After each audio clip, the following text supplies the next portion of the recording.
Hey guys, California Gunner here. I just got a not so recent acquisition of a CZ75 Pre model made in Czechoslovakia.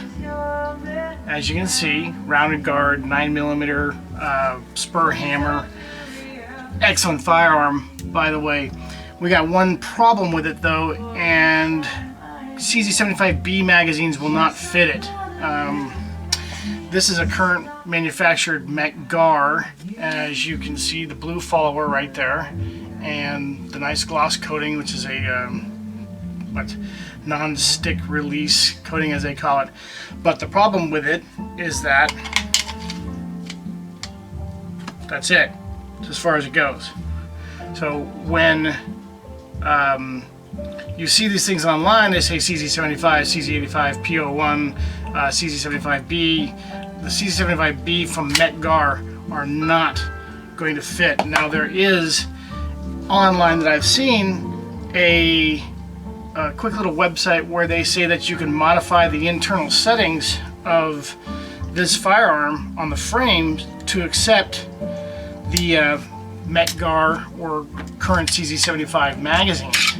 Well, the problem with that is that you have to take away so much metal from the back strap of the frame that you start to alter, the original design of how it's supposed to go.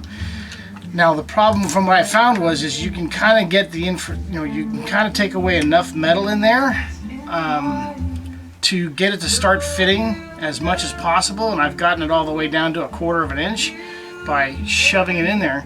But the major problem is that they have the magazine brake on the CZs, which is located, let's see here, light-wise, there it is right there. See this guy? That's the magazine brake, which is supposed to stop the magazine from falling out so that you can pull it out, pocket it, and save it for later and not just dump it. Now, the other issues that we're going to look at here are, let's go in for a little bit. Let's see, we come back here. Sorry. I'll work on this too for this video. And right in here, you see in this spot here, there's the roll pin that holds in the mag brake, and the metal is almost non-existent, as well as you'd have to take it even further down, and that would separate this area here between the frame and the handle. You can see the job that I've done, how rough it is, but the firearm still does function at this point. But I also learned that you start hitting the side rails on the inside of the frame there. You can't really see the scuff marks on it, but they are there. You'll also take into consideration a little bit later on where the sear sits in all of this as well. And it's really kind of important because as the magazine goes in, it guides it into position. So this is the Gar magazine again, and you can cram it up there that far. Okay? Did you see that right there? That's as far as I've got. And again, happening behind all this is that you can see that it's hitting against the whole sear assembly. Here's a little bit better view of that area, and you can see the top of the magazine is hitting against the sear block, and there's no way that I'm going to file down that sear block in gun prices in California here. So it's just best not to do this.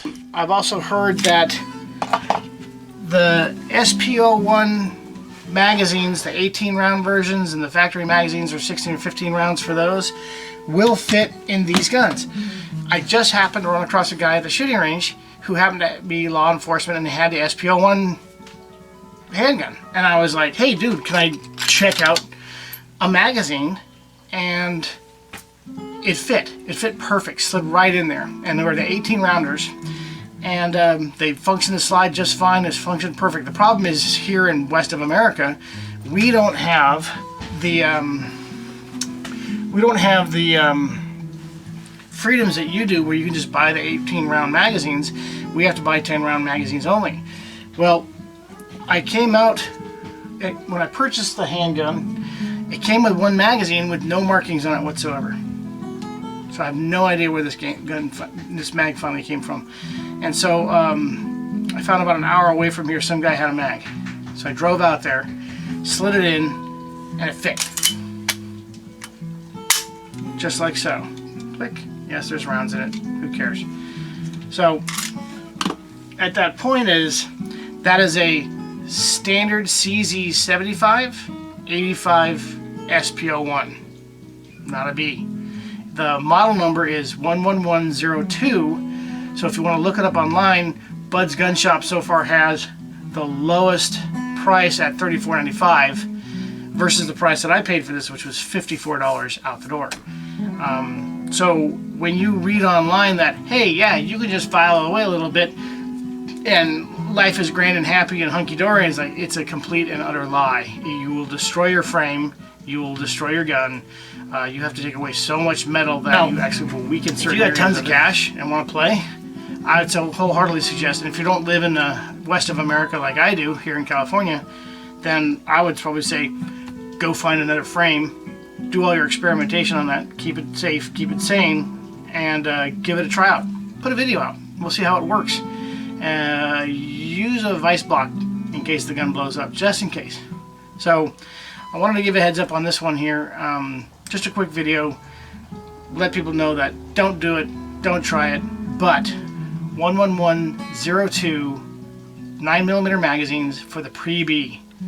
They're god-awful expensive, but at least they work, and at least you'll be able to go to your competitions and have fun. Everybody out in America, everybody here in California, have a good night. Talk to you later.